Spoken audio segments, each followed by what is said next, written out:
இது மகிமை நேரம். கர்த்தர் இரட்சகருமாகிய இயேசு கிறிஸ்துவின் ஈடை நேற்று நாமத்தினாலே மகிமை டிவி நேயர்களை வாழ்த்துகிறேன். சிறையிருப்பில் இருந்து கர்த்தர் எப்படி விடுதலையாக்குகிறார் என்பதை குறித்து நாம் தியானித்து வருகிறோம். சிறையிருப்பு, ஆவிக்குரிய சிறையிருப்பு போன்ற சூழ்நிலைகளில் இருந்து கர்த்தர் எப்படி விடுதலையாக்குகிறார் என்று வேதத்திலிருந்து நாம் வேதத்தில் உள்ள பரிசுத்தவான்களை குறித்து அவர்கள் எப்படி நடந்து கொண்டார்கள் அந்த மோசமான சூழ்நிலைகள், சிறையிருப்பான சூழ்நிலைகள் வரும் பொழுது என்று நாம் தியானித்தோம். முதலாவதாக பாபிலோனில் சிறையிருப்பில் இருந்த பொழுது தானியேல் ஜெபிக்கும் பொழுது எப்படி கர்த்தர் அவர்களை சொப்பனம் காண்பது போல விடுதலையாக்கினார் என்று நாம் தியானித்தோம். யோசேப்பை குறித்து தியானித்தோம். யோசேப்பு பயபக்தி உடையவனாயிருந்தான், தாழ்மை உள்ளவனாயிருந்தான்.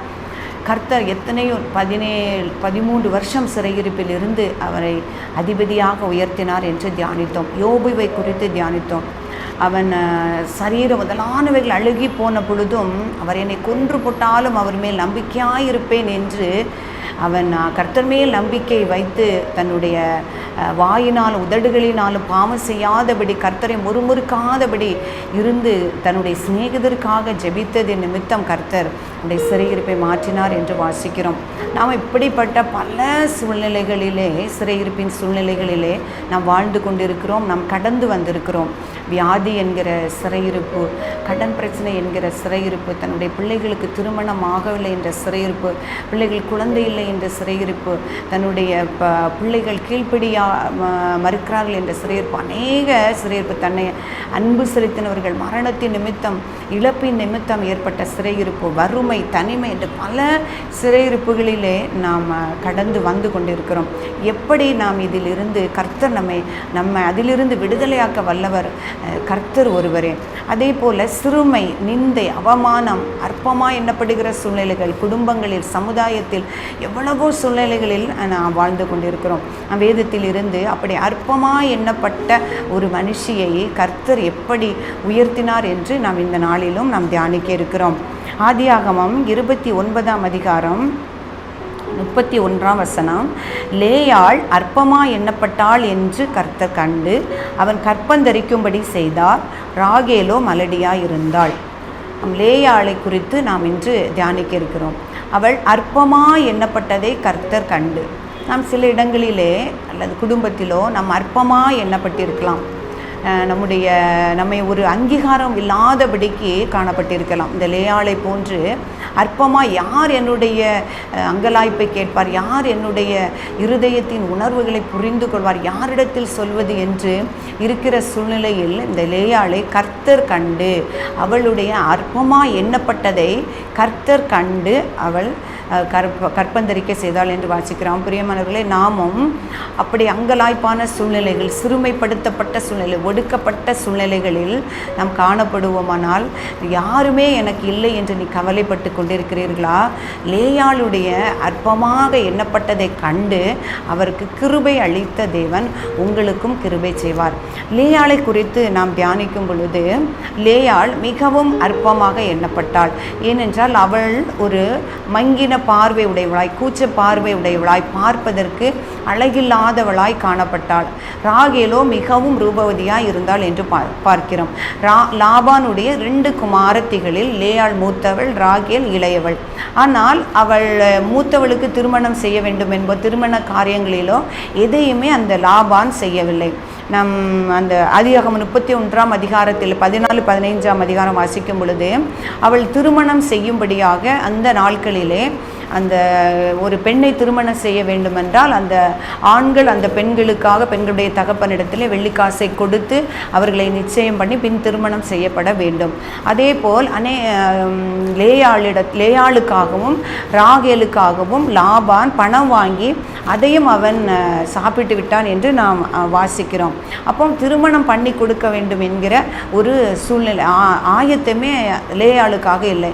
ஆனால் வருகிறவர்கள் எல்லாரும் என்ன பார்த்திருப்பார்கள் என்றால், லேயாளை விட ராகேல் அழகாக இருந்ததுனால், ரூபவதியாக இருந்தால் அவளை திருமணம் பண்ணிக்கொள்ள ஆசைப்பட்டிருக்கக்கூடும். நம்முடைய குடும்பங்களிலும் அநேக பேர் இந்த குறிப்பாக பெண்கள் இந்த சூழ்நிலைகளே வந்திருக்கக்கூடும். தன்னுடைய சகோதரி நிமித்தம் அல்லது தான் அழகி நிமித்தம் அல்லது தன்னுடைய படிப்பு நிமித்தம், தன்னுடைய வேலை நிமித்தம் அல்லது நான் திறமையாக இல்லையே என்கிறது நிமித்தம், அற்பமாக தன்னுடைய பெற்ற தாய் தந்தர்களின் நிமித்தமே அற்பமாக எண்ணப்பட்ட சூழ்நிலைகள் காணப்படலாம். நம்ம லேயாளை அதே போல் அதே சூழ்நிலையில் தான் அவள் கடந்து வந்தாள். இந்த லாபான் அவளுடைய திருமண காரியத்தை குறித்து யோசிக்கவே இல்லை. அங்கே யாக்கோபும் அந்த லேயாளை நிராகரித்து ராகேலை திருமணம் செய்து கொள்ள வேண்டும் என்று ஒப்புக்கொள்கிறான். அப்பொழுது அந்த சூழ்நிலையில் இருக்கிற லேயாள் அவளுடைய இருதயம் எவ்வளவாய் கஷ்டப்பட்டிருக்கும். தான் நிராகரிக்கப்பட்டதையோ அல்லது தான் அங்கீகாரம் செய்யப்படாததையோ குறித்து அவளுடைய இருதயம் எவ்வளவு கஷ்டப்பட்டிருக்கும். தன்னுடைய அற்பமான வாழ்வை குறித்து அவள் அங்கலாய்த்து கொண்டிருந்திருப்பாள். யாக்கோபும் அவளை நிராகரித்தான். ஆனால் அவள் ராகேலுக்காக எல்லா திருமண ஏற்பாடும் செய்யப்பட்டது. ஆனால் விருப்பமில்லாத அந்த யாக்கோபோடு கூட வாழும்படியாக நிர்பந்திக்கப்பட்டு லாபான் அந்த லேயாளை யாக்கோபுக்கு திருமணம் செய்து வைத்தார். அந்த திருமணம் செய்து அனுப்பினார். திருமண வாழ்க்கையை தொடங்க அனுப்பினார் என்று நாம் வாசிக்கிறோம். ஒரு பெண்ணினுடைய இப்படிப்பட்ட நெருக்கமான சூழ்நிலையில் அவருடைய இருதயம் எவ்வளவாய் உடைக்கப்பட்டிருக்கும். தன்னுடைய தகப்பனும் தன்னை புரிந்து கொள்ளவில்லை, தன்னுடைய குடும்பத்தில் யாரும் தன்னை அங்கீகரிக்கவில்லை, தன்னை திருமணம் செய்தவன் என்னை ஏற்றுக்கொள்ளவில்லை, என்மேல் அன்பு வைக்கவில்லை என்று எவ்வளவாய் அவள் சிறுமைப்படுத்தப்பட்டு ஒடுக்கப்பட்டு நிராகரிக்கப்பட்டிருப்பாள் என்று சூழ்நிலைகளை நாம் அறிந்து கொள்ள முடிகிறது. யாரும் அறியாத சூழ்நிலையாக இருந்தாலும் கர்த்தர் அவளை அற்பமாய் எண்ணப்பட்டதை கண்டு அவளை கற்பந்தரிக்க வைத்தார் என்று நாம் பார்க்கிறோம். ஆனால் அந்த 2 பேரில் நாம் வேதத்தை வாசிக்கும் பொழுது அநேக ஆசீர்வாதங்களை ராகேலை விட லேயாளுக்கு கொடுத்தாள் என்று வாசிக்கிறோம். அந்த 12 கோத்திர பிதாக்களில் 6 கோத்திர பிதாக்களை லேயாளிடமிருந்து பெற்றார்கள். குறிப்பாக நம்முடைய இயேசு கிறிஸ்து பிறந்த யூதா கோத்திரத்தின் தலைவனான யூதா லேயாளுடைய கற்பத்திலிருந்து பிறந்தவர் என்று வாசிக்கிறோம். முதலாவது அந்த யூதா கோத்திரத்தினுடைய அந்த இஸ்ரவேல் கோத்திரத்தினுடைய முதல் கோத்திரம் ரூபன் அவருடைய கற்பத்திலிருந்து பிறந்தார். லேவி கோத்திரம், ஆசாரிய கோத்திரம், இஸ்ரவேலுடைய தேவனை ஆராதிக்கிற முறைமைகளை உடைய லேவி கோத்திரம் அவருடைய கற்பத்திலிருந்து பிறந்தாள் என்று பார்க்கிறோம். இன்னும் ஒரு மேலான ஆசீர்வாதத்தையும் அங்கீகரிப்பையும் தேவன் அவருக்கு கொடுத்தது என்னவென்றால், அந்த முற்பிதாக்களுடைய கல்லறைகளை அண்டையில் ஆபிரகாமோடு சாராய் அடக்கம் செய்யப்பட்டால், ஈசாக்கோடு ரெபேக்காள் அடக்கம் செய்யப்பட்டால், அந்த யாக்கோபோடு ராகேல் அல்ல லேயாளை அடக்கம் செய்யப்பட்டாள் என்று நாம் வாசிக்கிறோம். அந்த ஆபிரகாம் அவருடைய கல்லறை பூமியாக வாங்கப்பட்ட அந்த எப்ரோன் மம்ரே பூமியிலே அந்த மக்பேலா என்ற இடத்திலே லேயாள் அடக்கம் செய்யப்பட்டாள் என்று வாசிக்கிறோம். பிரியமானவர்களே, அவளுக்கு கொடுக்கப்படாத, மனுஷர்களால் கொடுக்கப்படாத அங்கீகாரத்தை, அற்பமாய் எண்ணப்பட்டதை தேவன் கண்டு அவருக்கு பெரிய ஆசீர்வாதத்தையும் அங்கீகாரத்தையும் கொடுத்தார் என்று வாசிக்கிறோம்.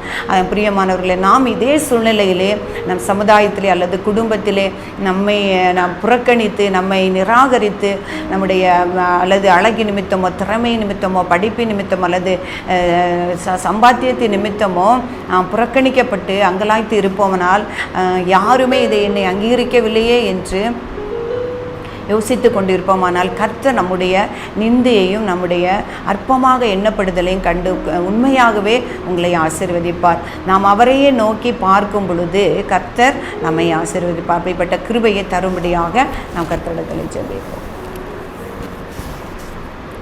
இரக்கம் நிறைந்த எங்கள் அன்புள்ள தகப்பனே, துதிக்கிறோம் அப்பா. இந்த தியான வேலைக்காக கர்த்தரே உமக்கு நன்றி செலுத்துகிறோம்.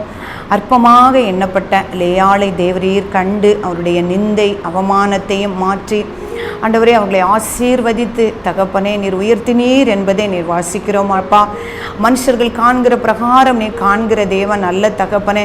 ஸ்தோத்திரிக்கிற மனுஷர்கள் நிராகரித்தாலும் ஆண்டவரே நீர் எங்களை அங்கீகரித்து உயர்த்துகிற தேவன் என்று நாங்கள் கண்டு கொண்டோம் அப்பா. அதே போல கர்த்தாவே, நாங்கள் இந்த சூழ்நிலையில் நாங்கள் கடந்து வந்தாலும் ஆண்டவரே ஸ்தோத்திரம் அப்பா. நிந்தையை குறித்து நாங்கள் சோர்ந்து போகாதபடி என் தேவன் எங்களை உயர்த்துவார். அவர் ஆண்டவரே என் நிந்தையை அவர் காண்பார் என்று, என் சிறுமையை அவர் கண்ணோக்கி என்று நான் பார்த்தருளினார் என்று சொன்னது போல எங்களுடைய சிறுமையை நீர் பார்த்தருளினீர் என்று அப்பா நாங்கள் நினைத்து உமக்கு நன்றி செலுத்த கர்த்தர் கிருபை செய்யுங்க சுவாமி. உமையே நோக்கி பார்க்க கர்த்தர் உதவி செய்யுங்க. கேட்கிற ஒவ்வொரு பிள்ளைகளுடைய இருதயத்திலும் ஆண்டவரே இப்படிப்பட்ட நம்பிக்கையையும் உறுதியையும் தேவனீர் கொடுக்கும்படியாய் நாங்கள் ஜெபிக்கிறோம். எங்களை தாழ்த்துகிறோம், அர்ப்பணிக்கிறோம். இயேசு கிறிஸ்துவின் நாமத்திலே ஜெபிக்கிறோம் பிதாவே, ஆமென்.